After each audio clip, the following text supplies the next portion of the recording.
Hello, Gary Stearman with another edition of Prophecy in the News. Today we have author Douglas Woodward to discuss his book, Decoding Doomsday. We'll be right back.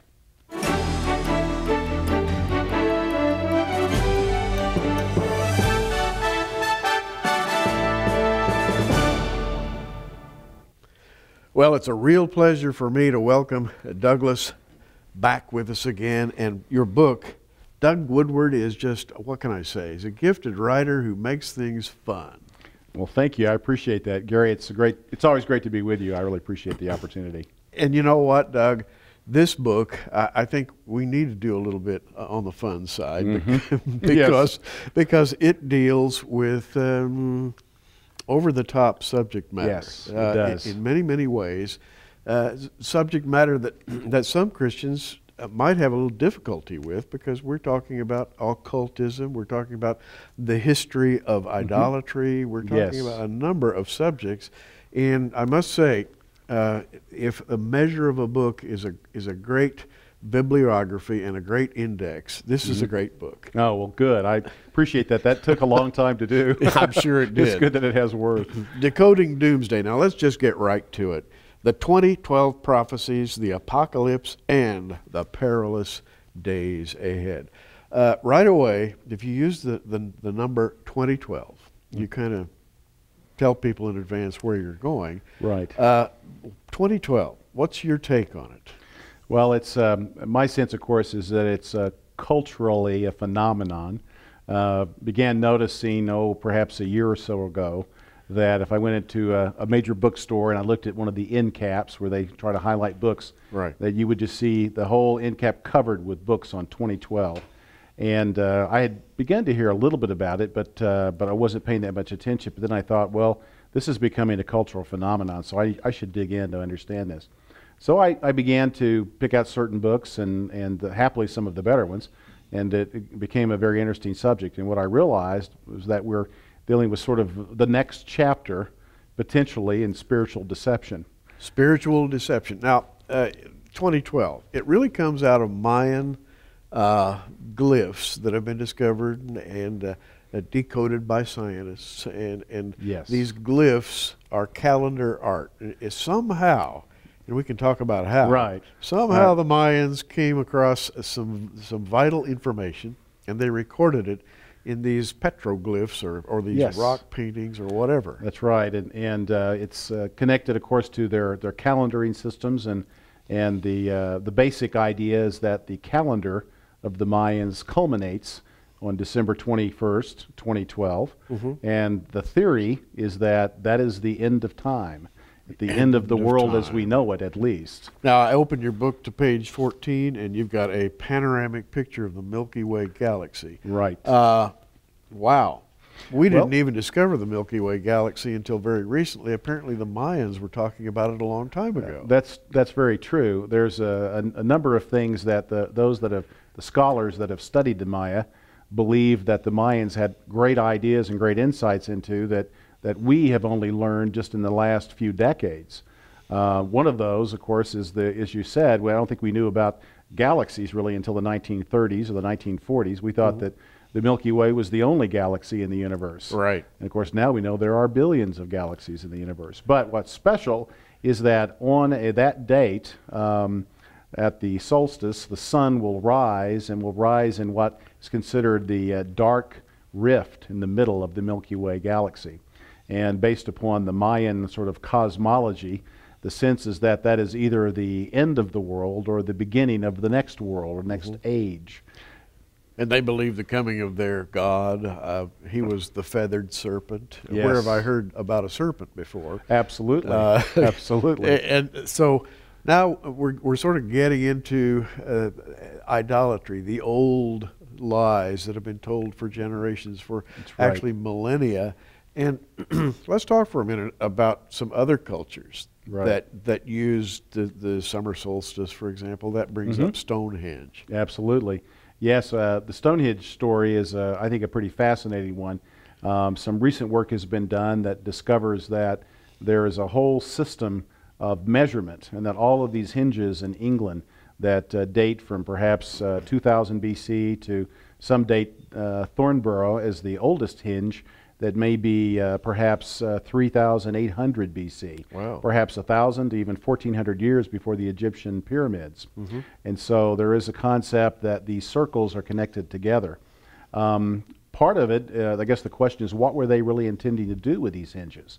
One of the recent discoveries of the oldest hinge, Thornborough, is that it's laid out and seems to make the belt of Orion in the way that the circles are laid out, which is fascinating because, as you may be aware, a gentleman named Robert Bauval wrote a book called The Orion Mystery in the early 1990s, where he speculated that that indeed was the intention of the Egyptian pyramids as well, was a linkage between these monolithic architectures and the stars, particularly Osiris and Isis, and so many of the qualities of the pyramid, as well as the Stonehenge and the other hinges of England, seem to be linked to this sense of star worship. Star worship, or the worship of false gods in a general nature. Now, when we talk about hinges, we're talking about circular constructions. The Bible speaks of high places, which were circular. There are a lot of them in Israel still preserved from the ancient days, circular stages where religious rituals were held, where it was believed that the demons would congregate, or the gods would congregate and bestow power upon the worshiper. So these hinges are kind of universal in a way. Well, they are, and there's much that we could go into, but Stonehenge itself, certainly a circle with a raised horizon composed of stones, standing stones. And we know much about that. That circle was perhaps a burial place, but it was also a place of worship of these ancient gods. And what's, I think, particularly fascinating is it's in the same areas in England in which in the last 30 years we've discovered these phenomena known as crop circles. Yes. Once again, a circular structure in the very same areas where the Silbury Mound is, where all these hinges are located, and it causes one to wonder, is there a connection between these old circles and these new circles? Now, let's talk about crop circles, because there are probably many who are kind of sharing in our conversation right now who's, crop circles. Right. Those have been debunked. Right. A couple of pub crawlers named Dave and Doug. That's right. Took their boards and their measuring lines out, and they made crop circles. They stomped around like ducks out on the lawn. Right. That's right. And the United States media, the world media, pretty much dismisses crop circles, and yet if you examine them, the complexity is mind-boggling. Absolutely. There's probably no end of various videos from crop circles that continue to pop up week after week in England now. You go to YouTube and just type in crop circles, and you'll see hundreds of little snippets of videos of new crop circles that are being formed, and they are very complex. And of course, as the complexity goes up and the length of time it takes for the circles to be built goes down, yes. One begins to wonder whether or not humans, if Larry and Doug, could really be out there doing all these things. Absolutely. In fact, I remember one, I think it was a year and a half ago, maybe 2 years, that measured 900 feet.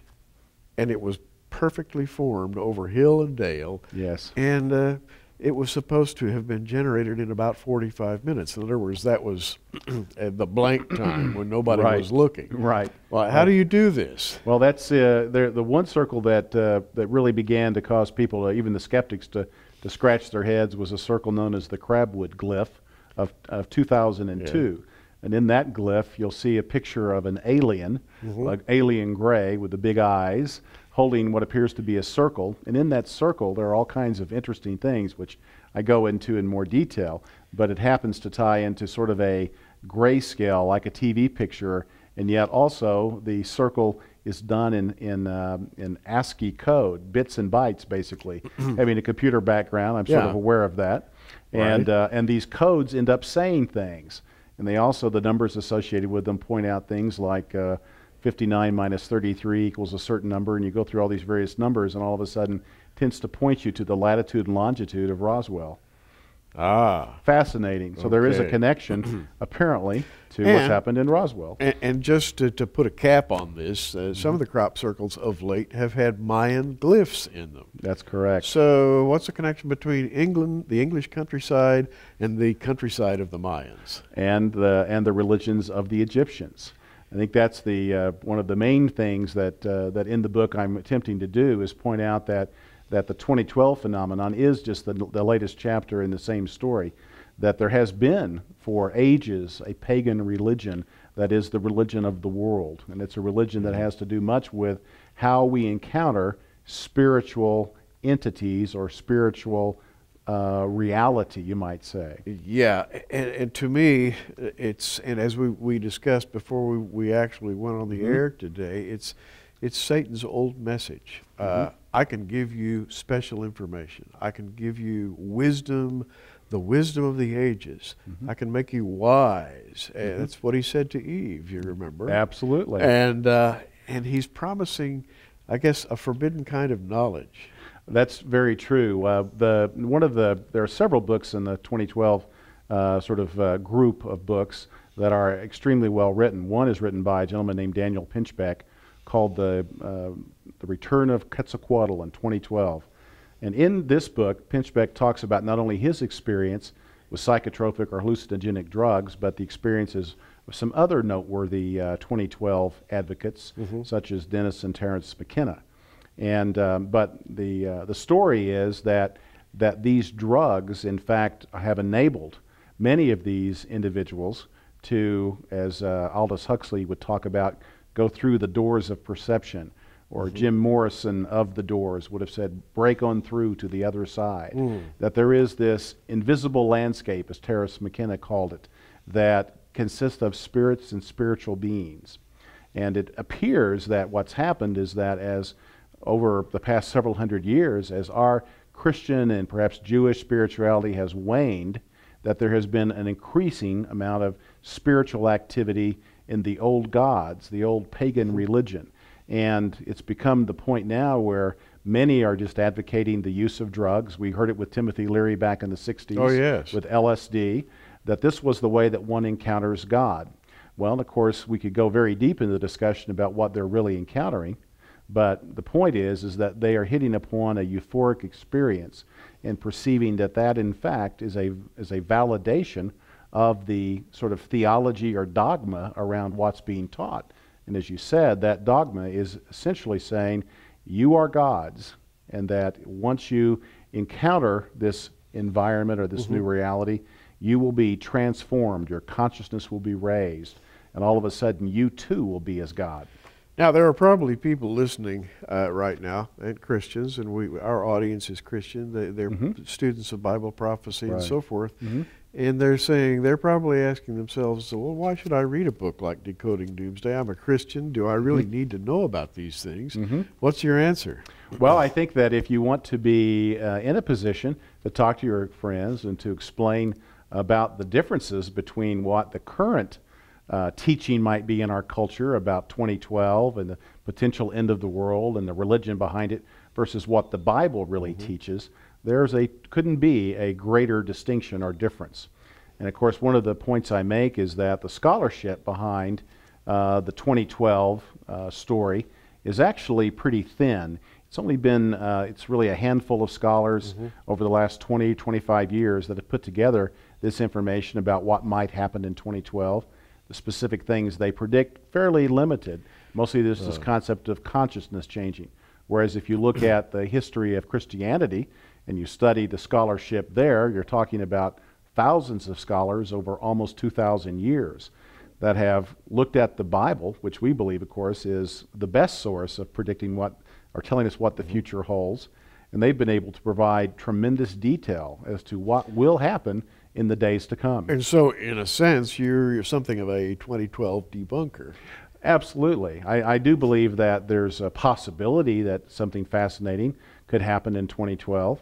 I talk a bit about that, but the main point I would caution Christians on is that all of the sources that the message of 2012 is about are from sources that typically like to deceive us.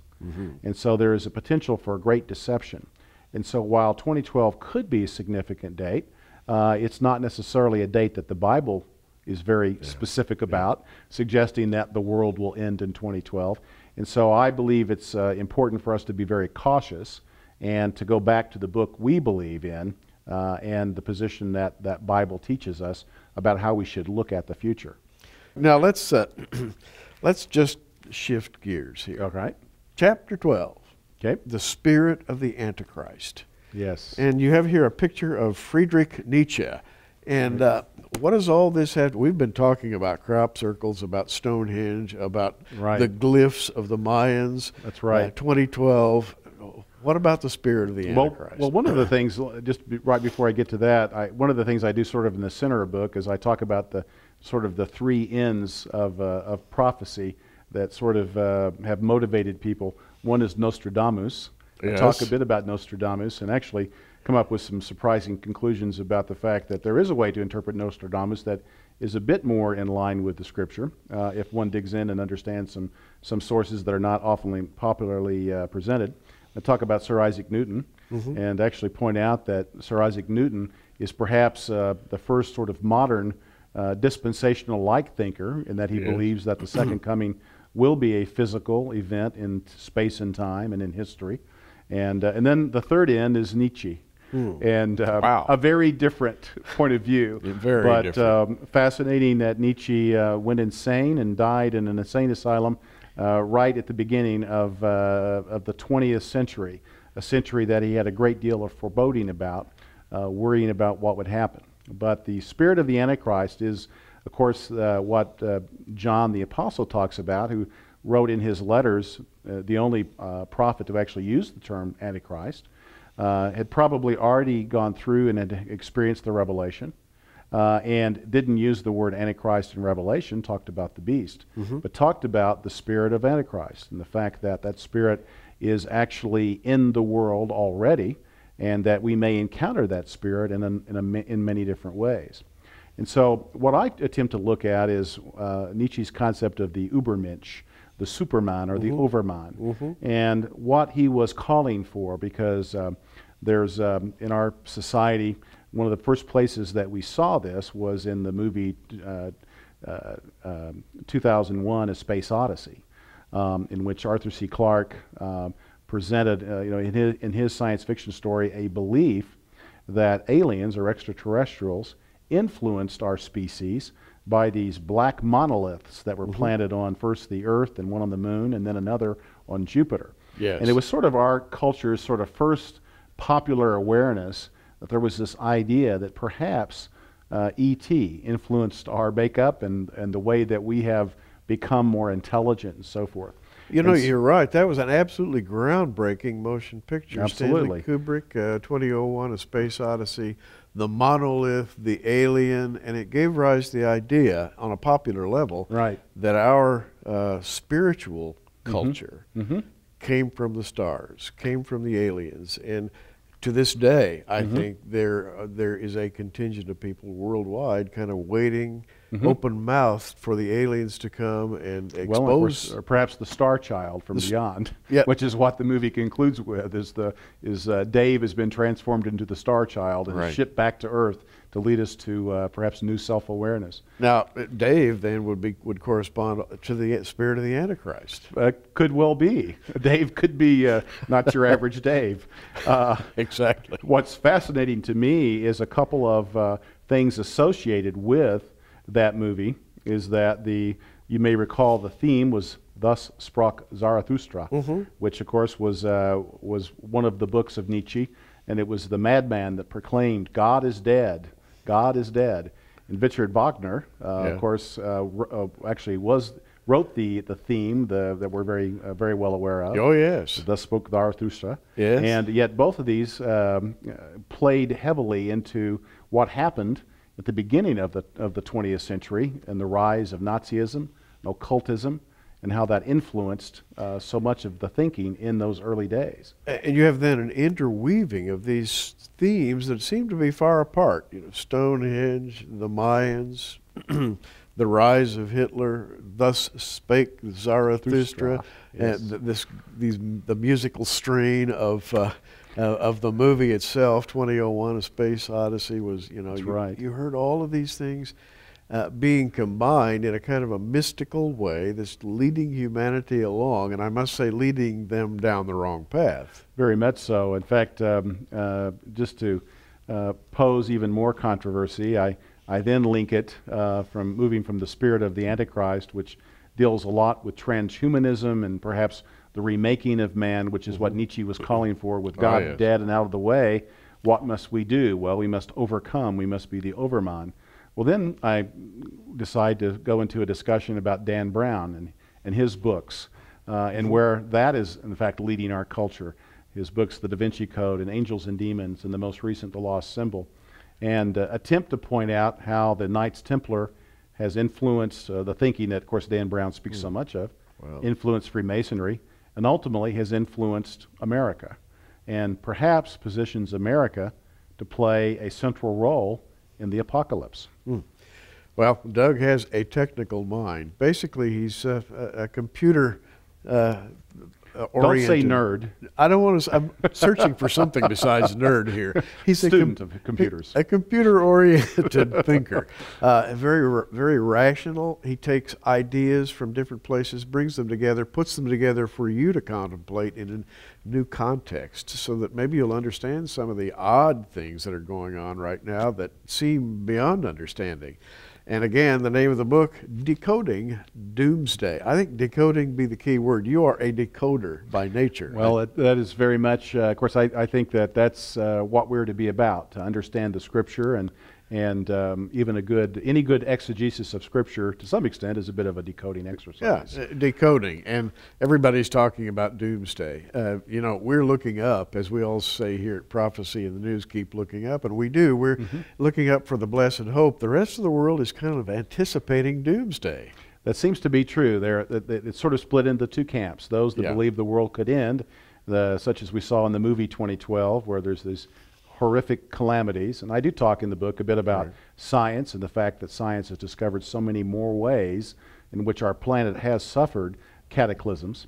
But also, in terms of the movie, beyond that, there's this view that, well, what we're really talking about is a transformation of consciousness, that we are going to now experience a new awareness of spiritual reality in a way that we haven't before, and that is what will happen. Some will go so far to say if that doesn't happen, then we will experience the end of the world. Well, Doug, we have a couple of minutes left. Yes. What would you like to leave people with, the essence of thought in your book, Decoding Doomsday? Well, perhaps we should talk about the last part of the caption, that there could be perilous days ahead. One of the things that I look at, of course, at the end of the book, after sort of talking about all of these different prophets that have predicted what the end might be, is in the last few chapters of the book I focus much more specifically on the Bible and what I believe the Scripture teaches about those events leading up to perhaps 2012 or perhaps a little after 2012. The battles, the three battles or three wars of World War III. Talk a bit about different events that appear to happen, that the Scripture talks about the burden of Damascus, the fact that Damascus may be destroyed. It's the oldest civilized or city that has not been destroyed before. It seems to be a future event. Talk about the battle or the war of Gog and Magog, and ultimately the battle of Armageddon. Talk about how these three are distinguished in the Scripture. And then I also talk about the return of the king, and use the line from Tolkien to talk a bit about the nature of the rapture and distinguish the rapture from the second coming. Because many of the people that read this book may not be Christians and may be fascinated, but would like to know more about what the Christian view is of how things will culminate in the end times. Well, it's easy to see this book is a real tour de force. It covers a lot of ground, but it's not clumsy in the way that it does. It just glides right along from topic to topic, so I think you'll enjoy it. You know, we do live in, I think, exciting, maybe the most exciting period in the history of society since Adam and Eve. Yep. This, if you had to pick a time to be alive, this would be the one. It's like the Chinese fortune cookie that says, may you live in interesting times. Oh, yes, and we do. And we do. No doubt about it. Yeah, we have tensions building in the Middle East. We have occultism rising to new highs. We have the drug culture not declining but increasing. All the things that the Bible talked about. So. Yes. Yes, so the days ahead should be very interesting indeed. Indeed they will, and I'm sure you'll be writing about it. I would plan to continue. Douglas Woodward, thanks for being at Prophecy in the News today. It's my pleasure. We've really enjoyed it. And to all our viewers, just like to say what we always say, keep looking up. Prophecy in the News is a viewer-supported ministry sponsored by our many friends across America and in your area. For your gift of $10, you can receive a special edition of our current program on an audio CD, or for a gift of $20, we'll send you our programs on DVD videos. For either order, call the 800 number on your screen right now.